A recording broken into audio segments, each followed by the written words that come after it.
મારે કહેવાનું તો એ હતું કે આ ભરથરી પાસે મૂકી દેજો આપણને, આપણી પાસે શું છે? તો કંસ, શિશુપાળ, કૌરવ, યાદવો, ભીષ્મને દ્રોણ, જમરાજ દેવા સર્વનો ફેંસલો એક સાથે ઘડ્યો કલમમાં કૃષ્ણજી કુશળ કેવા. હિમગીરીની ભીત પર જે લખ્યો તો ફેંસલો. 5 પાંડવ, 6 દ્રૌપદી, ધીમા ધીમા ધીમા ધીમા ધીમા ધીમા બરફના, મને ફરમાય છે ટૂંકમાં પૂરી કરો, બરફના પહાડની માલિકો એ હેલા જાય અને મારા રૂમઝમ ઠુમાક રૂમઝમ ઠુમાક રૂમઝમ ઠુમાક ઝાંઝરના અવાજ સંભળાણા. મારા ધર્મના પગ થંભી ગયા. ભીમ ભયંકર બરફના પહાડમાં કોઈ બાઈ માણા હોય? ડેણી છે, ડાકણી છે, ચૂડેલી છે. ચૂડેલી વાત આવીને વચ્ચે એક વાત કરી દઉં. શમશાનમાંથી એક આદમી અડધી રાતે નીકળ્યો. એક બાઈ બેઠી બેઠી રસોઈ બનાવતી હતી. તલવાર ખેંચીને પૂછ્યું, કોણ છો? હશે કોક મરદનો દીકરો, નકર તો ભોય કેવાનો રહીએ. એ તો તલવાર ખેંચીને પૂછ્યું, કોણ છો? કે ચૂડેલી છો. શું કરો? વાળું તૈયારી કરું.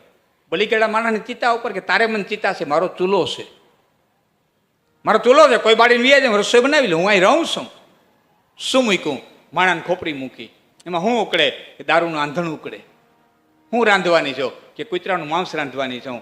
પણ પડખે એક લાકડું ખોડીને જૂનું પગર ખૂટી ગાડ્યું હતું કે આ બૂટમાં લઈને ખાવાની છે. કેમ? આ બૂટોમાં લઈને ખાવાની છે, પગરખામ લઈને ખાવાની છે. કેમ? કે પાત્ર તરીકે નથી રાખ્યું. કે તો કે કોઈ અભાગ્યો માણસ અહીંથી નીકળે ને મારી રસોઈમાં નજર પડે ને મારી રસોઈ ફાટે ને એટલે મેં નજરિયું ટાંગ્યું છે.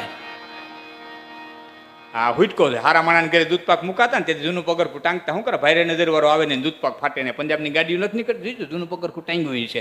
હારી ગાડીમાં કોઈ નજર ન લાગે. આ હુટકો છે. એટલે વ્યક્તિ કીધું કે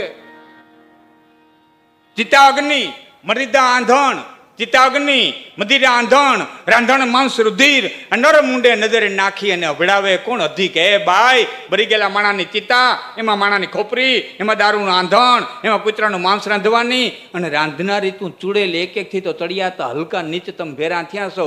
તમારાથી હલકું દુનિયામાં કોણ હોય? હવે તારી રસોઈમાં નજર પડે ને તારી રસોઈ ફાટે. અને તે બાઈ ફરીને જવાબ દીધો તો કે ગૌ, બ્રાહ્મણ અને ગરીબની જેને હળહળતી લીધી હોય હાય એવા નરાધમની નજરથી પદ ખાજ મારું અભડાય. તો ગૌ, બ્રાહ્મણ અને ગરીબની જેને હળહળતી લીધી હોય હાય, જેને બ્રાહ્મણોને પીડા હોય, જેને સાધુઓને પીડા હોય, જેને ગાયોને પીડ્યું હોય, જેને ગૌચર ખેડ્યા હોય,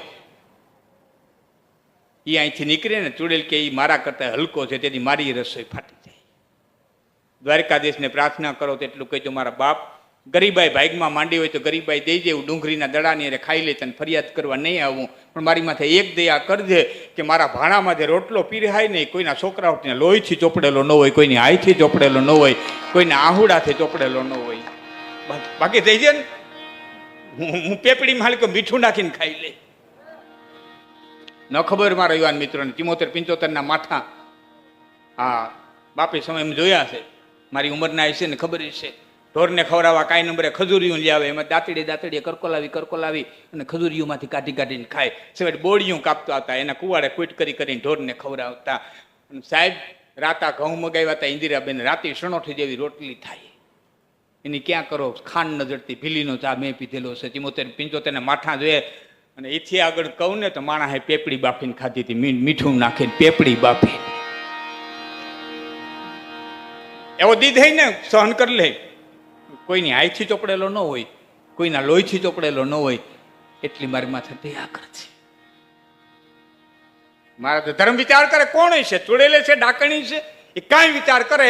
એમાં એ ખોડવરની સુંદરી આવી અને હિમાળાની માલિક ઊભી રહી. એ પાંડવ કાંઈ બોલે ન બોલે તો એ બાઈએ આવીને ધર્મરાજાને કીધું કે હે હસ્તિનાપુરના મહારાજ, હું તને પ્રશ્ન કરવા આવી છું. પ્રશ્ન તો બાઈએ 3 કર્યા, પણ જે પેલો પ્રશ્ન રાજા ધર્મને કર્યો કે રાજા ધર્મ, પેલો પ્રશ્ન તને કરું છું.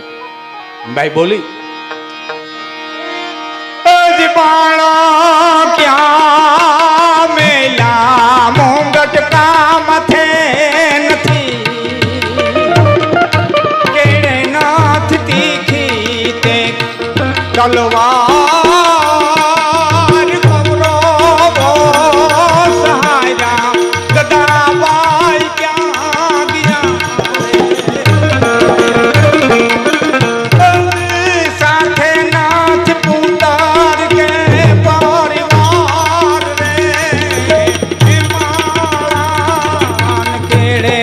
પાંડવ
રાજાને કર્યો, હે હસ્તિનાપુરના મહારાજ, બાણ ક્યાં મળ્યા? અર્જુન ગાંડીવ ક્યાં મૂકી આવ્યો? સહદેવ જોશ ક્યાં ખોવાઈ ગયો? હે નકુળ રૂપ ક્યાં ખોવાઈ ગયું? અને પછી ભીમ હામું જોઈને કીધું, ભીમ દ્રૌપદીના વસ્ત્રારણ પછી તું બોલ્યો તો કે ગાંધારી સુત સુવર્ણ બીચ અને એક હી બચ જાય તો મોર ગદાંતે મોહિતે હોય નરક ગતિ ન્યાય. ગાંધારીના હોમાંથી એકેયને જીવતો રહેવા દઉં તો નરક સહિત ગદા પ્રાપ્ત થાય. ક્યાં મૂકી આવ્યો? ચારમાંથી એકેય પાંડવોએ જવાબ ન દીધો. તે ધર્મરાજા પાસે આવીને બાઈ એટલું બોલી હતી કે હે હસ્તિનાપુરના મહારાજ, તારા ઓરડાની બહાર પગ દેતો ને, તારા રૂમની બહાર નીકળતો ને, રૂમ શબ્દ તો હું બોલું છું, તારા ઓરડાની બાજુમાં પગ દેતો ને તો છડી પોકાર હતી, ગૌ બ્રાહ્મણ પ્રતિપાળ રાજાધિરાજ મહારાજ હસ્તિનાપુર નરેશ મહારાજા ધર્મ પધાર રહે હે. એ પછી તો તું ડગલું માનતો હતો, અવઘાડા પગે હાલી ક્યાં નીકળ્યો? ક્યાં ગયા છડી પોકારવા વાળા? ક્યાં ગયા બોલવા વાળા? પાંચમાંથી એકેય પાંડવ જવાબ ન દઈ શીખા. એટલે ખડખડ ખડખડ દાંત કાઢી બાઈ કે તમે પુરુષ સૌ ને એટલે મને ન સમજી શકો, બાઈ માણા ભેરી છે ને એને પ્રશ્ન કરતી આવું, કદાચ બાઈ માણાના હૃદયને વર્તે. અને દ્રૌપદી પાસે આવીને એટલું બોલી, બાઈ હે હસ્તિનાપુરની મહારાણી, તુંય મહારાણી છો, હુંય મહારાણી છું, તુંય માં છો, હુંય માં છું, એક પ્રશ્ન તને કરી દઉં. અને દ્રૌપદી પાસે આવીને બાઈ બોલી, હે દ્રૌપદી, કોંતા ને ગાંધારી બેમાં કોણ દુખણી રે? હિન્દુસ્તાનની ધરતી માથે બે બાઈઓ રોવે, બે જનેતાઈઓ રોવે. એકના હો હતા એ કુરુક્ષેત્રના મેદાનમાં કપાઈ ગયા અને એકના 5 હતા એ આપઘાત કરવા હાટ થઈને હેમાળા માલિકો આવતા રહ્યા. આ દીકરા વિનાની બે જનેતાઈઓ રોવે. હું તને પૂછું આવી ઉના આહુડા કેના? કુંતાના ગાંધારીના? જેના હો કપાઈ ગયા એના, જેના 5 આવ્યા એના?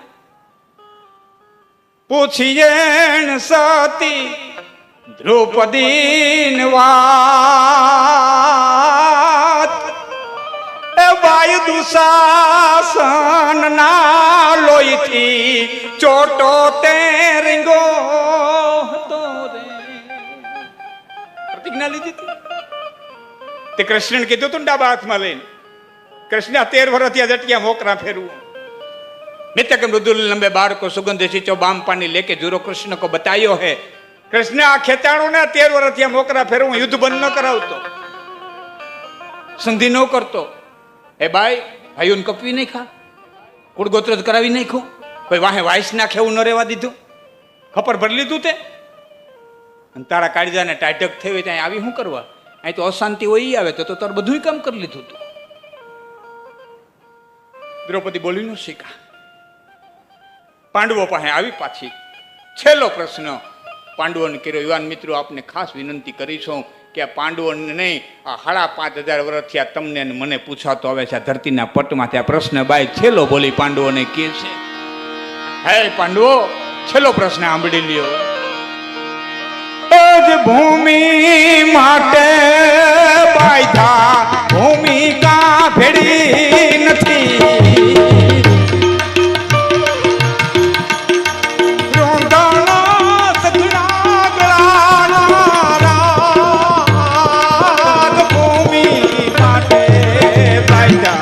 ભૂમિકા ભેડી નથી.